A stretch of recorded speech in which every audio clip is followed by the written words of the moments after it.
নমস্কার বন্ধুরা, আপনাদের সকলকে আমার চ্যানেলে স্বাগত জানাচ্ছি।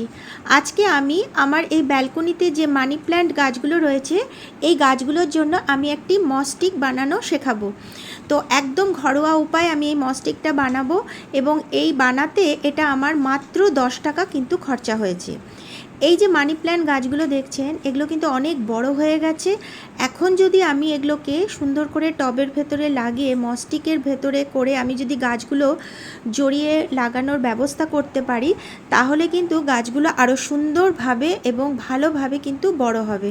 তখন কিন্তু মসটিক থেকে ওরা শিকড়ের মারফত ময়েশ্চারটা নিতে পারে এবং তখন কি হয়, গাছের পাতাগুলো আরও সবুজ এবং আরও বড় বড় এবং সুন্দরভাবে বেড়ে উঠতে পারে। তো আজকে আমি আপনাদেরকে দেখাবো কিভাবে মসটিক আমি একেবারে ঘরোয়া উপায় কিভাবে বানাচ্ছি। কোনো রকম সেরকম খরচা হবে না, শুধুমাত্র 10 টাকা খরচা করলে আপনারা একটা সুন্দর মসটিক কিন্তু বানাতে পারেন। তো চলুন বন্ধুরা, আপনাদেরকে আমি দেখাই কি কি লাগবে সেটা দেখাই। তো নিয়েছি আমি একটি প্লাস্টিকের রড, আর এটা হচ্ছে আমার বাড়িতেই ছিল দুটো রড। একটা হচ্ছে অ্যালুমিনিয়ামের পাইপগুলো, যেগুলো আমরা পর্দা টানানোর ক্ষেত্রে ব্যবহার করতে পারি, আবার অনেকে আমরা প্লাস্টিকের রডগুলো ব্যবহার করে থাকি। তো আমি এখানে প্লাস্টিকের রডটাই নেব, কারণ অ্যালুমিনিয়ামের রডটা নিলে জং পড়ে গিয়ে নষ্ট হয়ে যাওয়ার একটা ব্যাপার থাকে। আর এখানে নিয়েছি 2 বান্ডিল আমি নারকেলের দড়ি, আর নিয়েছি জিআই তার আর একটা প্লাস। জিআই তারটা আমার আগেই ব্যবহার করা হয়েছিল, সেটা রেখে দিয়েছিলাম, সেটা আজকে আবার একটু কাজে লেগে যাবে। এখানে যে 2 বান্ডিল নারকেলের দড়ি নেওয়া হয়েছে, এই 2 বান্ডিল নারকেলের দড়ির দাম নিয়েছে 20 টাকা। এটা যে কোনো হার্ডওয়্যারের দোকান থেকেই আপনারা পেয়ে যাবেন। তো আমি প্রথমে জিআই তারগুলোকে বেশ কয়েকটা বড় বড় করে টুকরো করে নিচ্ছি, কারণ কটা টুকরো লাগবে সেটা ঠিক জানি না, সেই জন্য বেশ কয়েকটা আমি টুকরো করে নিচ্ছি। আপনারা চাইলে এখানে মোটা যে টেপগুলো পাওয়া যায় সেই টেপগুলো আপনারা ইউজ করতে পারেন, যেটা আমাদের অনলাইনে কোনো জিনিস আসলে যে বক্সের ওপরে যে টেপটা থাকে সেই টেপটাও আপনারা কিন্তু চাইলে এখানে ইউজ করতে পারেন। তো আমার যেহেতু বাড়িতে জিআই তার রয়েছে, সেহেতু আমি এই জিআই তারটাই আজকে আমি ব্যবহার করে নিচ্ছি। তো দেখুন বেশ কয়েকটা কিন্তু আমার টুকরো হয়ে গেল, আর লাগবে না, সেই জন্য আমি আর কাটছি না।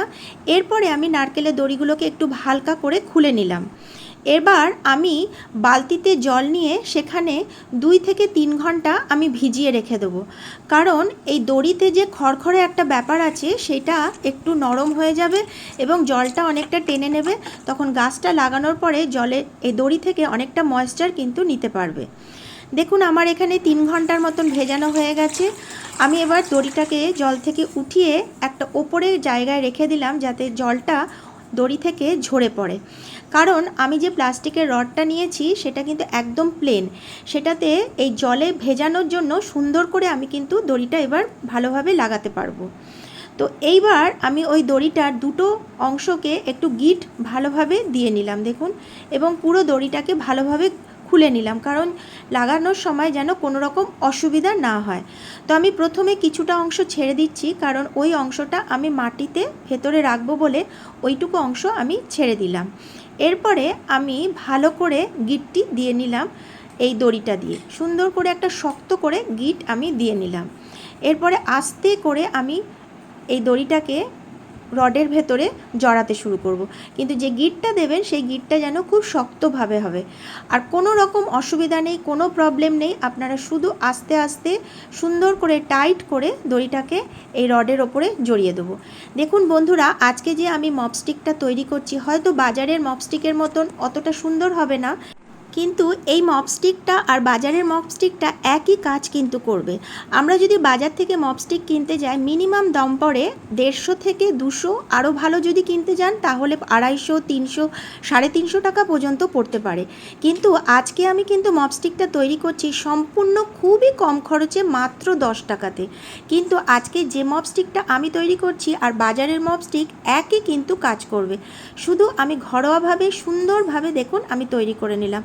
তো মোটামুটি আমার সবটা দড়ির কাজে লেগে গেল, আর একটু ওপরে সাদা পাইপটা দেখতে পাওয়া যাচ্ছে। তো সেই জন্য সেখানের জন্য আমি আরেকটু যে বান্ডিল রয়েছে সেখান থেকে একটু দড়ি কেটে নেব, আর যে শেষ প্রান্তটা আমি জিআই তারটাকে ঢুকিয়ে ওটাকে বাকি মপস্টিকটার সঙ্গে একটু জড়িয়ে দিলাম। দেখুন, জড়িয়ে ভালোভাবে আটকে দিলাম, টাইট করে আটকে দিলাম। দেখুন কত সুন্দর মপস্টিকটা তৈরি হয়েছে। আর উপরে যে সাদা পোর্শনটা রয়েছে সেটার জন্য আমি আরেকটু ওই বান্ডিলটা থেকে অল্প একটু পরিমাণে কেটে নিচ্ছি। আর যে বান্ডিলটা রয়েছে সেটা দিয়ে কিন্তু আরেকটি ছোট্ট মপস্টিক আমি ইজি অনায়াসে বাড়িতে আরেকটি তৈরি করে নিতে পারি। তো আমি বেশ অল্প একটু কেটে নিলাম, কারণ ওপরের সাদা পোর্শনটাকে আমাকে একটু মেকআপ দিতে হবে। আর যেহেতু ওপরের পাইপটার উপরের পোর্শনটা ফাঁকা রয়েছে, সেই জন্য ওইটাকে আমি ওই জায়গাটা দড়িটাকে ঢুকিয়ে দেবো, যাতে ওখান দিয়ে কোনো রকম পোকা মাকড় বা জল কোনো রকম যাতে না ঢুকতে পারে। সেই জন্য আমি গিট করে উপরের ওই ফাঁকা জায়গাটাতে পাইপে সেখানে আমি দড়িটাকে দেখুন ঢুকিয়ে দিয়েছি।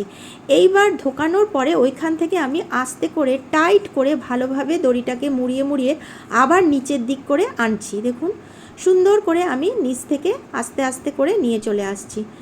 এবার যেই পোর্শনটা আমার শেষ হয়ে গেল, সেখানে আমি আবার জিআই তারটাকে ওই দড়ির মাঝখান দিয়ে ঢুকিয়ে আমি বাকি মপস্টিকটার সাথে জিআই তারটাকে ঘুরিয়ে ভালোভাবে প্যাঁচ দিয়ে লাগিয়ে দিলাম। দেখুন একদম সুন্দর একটা ভালো ঘরোয়া মপস্টিক তৈরি হয়ে গেল, সম্পূর্ণ কম খরচায়। মাত্র লাগলো আমার 10 টাকা। 10 টাকাতে এত সুন্দর একটা মপস্টিক আমি তৈরি করে নিলাম, যেটা একই কাজ করবে বাজারের মপস্টিক আর আমার এই বাড়ির মপস্টিক। বন্ধুরা, আমার ভিডিওটা যদি আপনাদের ভালো লেগে থাকে তাহলে অবশ্যই একটি লাইক, সাবস্ক্রাইব ও শেয়ার করে দেবেন। কমেন্ট বক্সে অবশ্যই লিখবেন কেমন লাগলো। তো মানি প্ল্যান্ট গাছটা আমি আগামীকাল আরেকটি ভিডিও তৈরি করে দেখাবো কিভাবে আমি মানি প্ল্যান্ট গাছটা এই মপস্টিকে জড়িয়ে দিচ্ছি। তো আজকের মতন ভিডিওটা এখানেই শেষ করছি। অনেক অনেক ধন্যবাদ।